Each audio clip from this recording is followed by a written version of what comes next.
دلیل صحیح الجامع حدیث نمبر 3408. صحیح الجامع حدیث نمبر 3408. اللہ کے نبی کا فرمان الدعاء لا يرد بین الاذان والاقامہ. اذان اور اقامت کے بیچ جو دعا مانگی جائے اللہ اس دعا کو رد نہیں کرتا, اللہ اس دعا کو قبول کر لیتا ہے. تو آپ اذان جیسی ختم ہو دعا مانگو تو انشاءاللہ اللہ تعالیٰ آپ کی دعا کو قبول کرے گا. تیسرا وقت مسجد کے اندر دعا کرنا, یعنی مسجد میں اگر اللہ آپ کو موقع دے تو مسجد کے اندر جا کر دعا کرنا, اس سے بھی اللہ تعالیٰ بہت زیادہ قبول کرتا ہے, کیونکہ مقام ہی الگ ہوتا ہے نا, اس مقام کے اندر اللہ تعالیٰ دعاؤں کو زیادہ قبول کرتا ہے. مسجد کی دعا. چوتھا پوائنٹ سجدے کی حالت میں دعا. سجدے کی حالت میں دعا, اسے بھی اللہ تعالیٰ بہت زیادہ قبول کرتا ہے. دلیل لکھ لیجئے گا صحیح مسلم حدیث نمبر 482. اس میں آپ کو وقت بھی بتا رہا ہوں اور حالت بھی بتا رہا ہوں جس میں دعائیں زیادہ قبول ہوتی ہے, سجدے میں دعا. اس کے بعد 5 نمبر فرض نماز کے فوراً بعد کی دعا. جیسے آپ نے فرض نماز پڑھی, نماز ختم ہوئی اور اس کے بعد فوراً آپ جو دعا مانگے اللہ رب العالمین آپ کی دعا کو قبول کرتا ہے. فرض نماز کے بعد کی دعا اللہ تعالیٰ اس دعا کو بہت زیادہ قبول فرماتا ہے. تو آپ جب بھی نماز پڑھیں نماز کے بعد رو کر, ہاتھ اٹھا کر, گڑگڑا کر اللہ رب العالمین سے دعا مانگے, انشاءاللہ اللہ رب العالمین آپ کی دعا کو قبول کرے گا. اسی طریقے سے 6 نمبر جب بارش ہوتی ہے نا تب کی دعا. بارش نازل ہو رہی ہے اس وقت کی دعا کو بھی اللہ بہت زیادہ قبول کرتا ہے. دلیل صحیح الجامع حدیث نمبر 3078. بارش کے وقت کی دعا, جب بارش نازل ہو رہی ہے اس دن کی دعا کو اللہ تعالیٰ بہت زیادہ قبول فرماتا ہے. صحیح الجامع حدیث نمبر 3078. اس کے بعد 7 نمبر جمعہ کے دن کی دعا, جس میں کچھ وقت بھی بتایا گیا ہے, عصر سے مغرب کا وقت یا امام کے منبر پر بیٹھنے سے نماز تک کا وقت. یہ اسپیشل وقت کچھ علماء نے بتایا ہے, پر عمومی طور پر پورے جمعہ کے اندر ایک گھڑی ایسی ہوتی ہے جو دعا مانگو گے اللہ قبول کر لیتا ہے. تو جمعہ کے دن کی دعا, جمعہ کے دن جو دعا مانگی جائے اللہ رب العالمین اس دعا کو قبول فرماتے ہیں. صحیح مسلم حدیث نمبر 852. اور آخری عرفہ کے دن کی دعا. عرفہ کے میدان میں ہو تو بھی دعا اور عرفہ کے دن کی بھی بعض علماء نے کہا ہے دعا. عرفہ مطلب 9 ذی الحج جو بھی آنے والا ہے, 9 تاریخ ذی الحج کی عرفہ کا دن, اس دن ہم روزہ بھی رکھتے ہیں اور اس دن اگر آپ دعا مانگیں تو اللہ تعالیٰ دعاؤں کو بہت زیادہ قبول فرماتا ہے. صحیح الجامع حدیث نمبر 3274. 3274. اور اس کے بعد آخری ایک وقت جو میں نے جمع کیا, باقی اور بھی وقت ہو سکتے ہیں, میں نے کچھ جمع کیا آپ لوگوں کے لیے. روزے دار کی افطار کے وقت کی دعا. کوئی بھی روزہ آپ نے رکھا ہے, 8واں 9واں وقت میں بتا رہا ہوں, روزے دار کے افطار کے وقت کی دعا. اللہ رب العالمین اس دعا کو بھی بہت زیادہ قبول فرماتے ہیں. کچھ وقت اسپیشل ہوتے ہیں, پر ایسا نہیں کہ وہی وقت.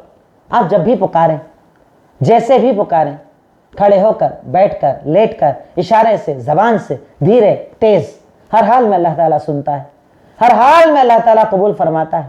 ادب کو سمجھیے, طریقوں کو سمجھیے, اپنے آپ کو شرک سے بچائیے, توحید پر رہ کر اللہ تعالیٰ سے دعا مانگیے. انشاءاللہ اللہ رب العالمین آپ کی جائز تمناؤں کو پورا کرے گا. اللہ رب العالمین آپ کی حلال دعاؤں کو سنے گا, اور دعاؤں کو اگر طریقے سے مانگا جائے گا تو انشاءاللہ اللہ رب العالمین آپ کی ہر دعا کا جواب دے گا. اس طریقے پر اگر دعائیں مانگی جائے تو انشاءاللہ اللہ رب العالمین دعاؤں کو قبول فرماتا ہے. اللہ تعالی ہماری بھی دعائیں قبول فرمائے گا انشاءاللہ, پر ہمیں اس کے لیے کوشش کرنا پڑے گی. ایک آخری پوائنٹ پر میں اپنی بات ختم کروں گا کہ دعا کیوں قبول نہیں ہوتی. یہ بھی بڑا اہم پوائنٹ ہے. بھئی ہم دعا تو مانگ رہے ہیں, قبول ہی نہیں ہوتی, پکار رہے ہیں, قبول ہی نہیں ہوتی, تو دعائیں کیوں قبول نہیں ہوتی ہیں؟ بھئی ہو سکتا ہے اپنے اندر فالٹ ہو اور اپنے الزام قدرت کو دے رہے ہیں, اللہ کو دے رہے ہیں, نعوذ باللہ, فالٹ تو اپنے پاس ہے. دعائیں کیوں قبول نہیں ہوتی؟ لاسٹ پوائنٹ ہے میرا انشاءاللہ. اس میں نمبر 1 حرام روزی کھانا, حرام کا بزنس, بہن بیٹی کا حق دبا کے دھندا کرنا, دکان مکان پر قبضہ کرنا، لون لے کر کاروبار، سودی دھندا، حرام چیزیں بیچنے کا دھندا، ایسے انسان کی دعا اللہ قبول نہیں فرماتے۔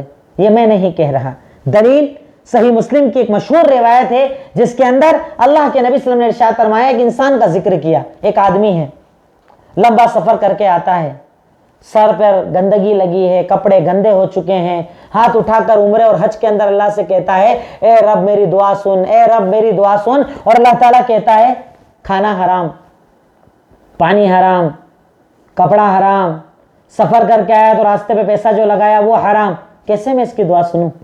حرام کھانے والے کی اللہ تعالیٰ دعائیں قبول نہیں کرتا۔ اپنے رزق کو چیک کرو، کاروبار کو چیک کرو، اگر آپ ماں ہو، بہن ہو، بیٹی ہو، بیوی ہو، اپنے گھر میں روزی لانے والے سے سوال کرو کہ روزی کہاں سے لاتے ہو، ذریعہ کیا ہے، طریقہ کیا ہے، کاروبار حلال ہے یا حرام ہے، کیونکہ وہ اگر حرام کھلائے گا تو آپ میں سے کسی کی بھی دعا قبول نہیں ہوگی۔ حرام رزق کھانے والے کی دعا قبول نہیں ہوتی۔ نیکسٹ پوائنٹ نمبر 2، جلد باز کی، کیونکہ میں اس کی دلیلیں پیچھے آپ کو سب کی بتا چکا ہوں، اس لیے میں صرف پوائنٹ بتا دیتا ہوں، پوائنٹ ذہن میں رکھنا۔ جلد باز کی دعا اللہ تعالیٰ قبول نہیں کرتا، جو جلدی کرتا ہے دعا کے اندر، مانگا دو ابھی حال دو، ایسی دعا نہیں، دعا کرنے کے بعد اللہ تعالیٰ پر چھوڑ دیجئے جو اس کا فیصلہ۔ جلد بازی کی دعا قبول کب نہیں ہوتی؟ جب دعا کے اندر جلد بازی ہوتی ہے۔ تیسری چیز، حرام کا ارتکاب کرنے والا، حرام کام اور حرام عمل کرنے والا۔ ایک تو حرام روزی کھانے والا، اس کی دعا قبول نہیں ہوتی، جلد باز کی دعا قبول نہیں ہوتی۔ تیسری چیز، حرام عمل کرنے والا، گناہ کی زندگی جینے والا، ایسے انسان کی بھی دعا اللہ رب العالمین قبول نہیں کرتا۔ چوتھا نمبر، شرک کے ساتھ کی دعا۔ شرک کے ساتھ اگر دعا کی جائے تو اللہ تعالیٰ اس دعا کو بھی قبول نہیں کرتا۔ شرک کے ساتھ دعا۔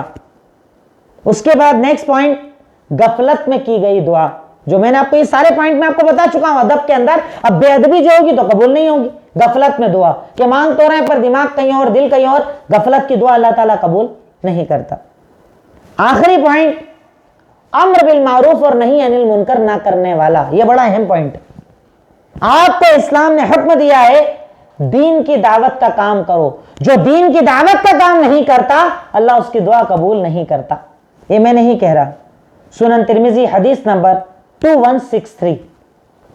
دعوت کا کام نہ کرنے والا یا حلال کا حکم اور حرام سے روکنے والا اگر نہ بنے بندہ تو اس کی دعا اللہ تعالیٰ قبول نہیں کرتا۔ صحیح سنن ترمذی حدیث نمبر 2163، اللہ کے نبی کا فرمان، لَتَأْمُرُنَّ بِالْمَعْرُوفِ وَلَتَنْهَوْنَ عَنِ الْمُنْكَرِ أَوْ لَيُوشِكَنَّ أَنْ يَبْعَثَ اللَّهُ عَلَيْكُمْ عَذَابًا مِّنْ عِندِهِ ثُمَّ لَتُدْعُنَّهُ فَلَا يُسْتَجَابَ لَكُمْ۔ اللہ کے نبی نے ارشاد فرمایا، تم ضرور لوگوں کو بھلائی کا حکم دینا، تم ضرور لوگوں کو برائی سے روکنا، نہیں تو اللہ تعالیٰ تم پر ایک عذاب نازل کرے گا، اور وہ عذاب کیا ہوگا کہ تم دعا تو کرو گے پر اللہ تمہاری دعا قبول نہیں کرے گا۔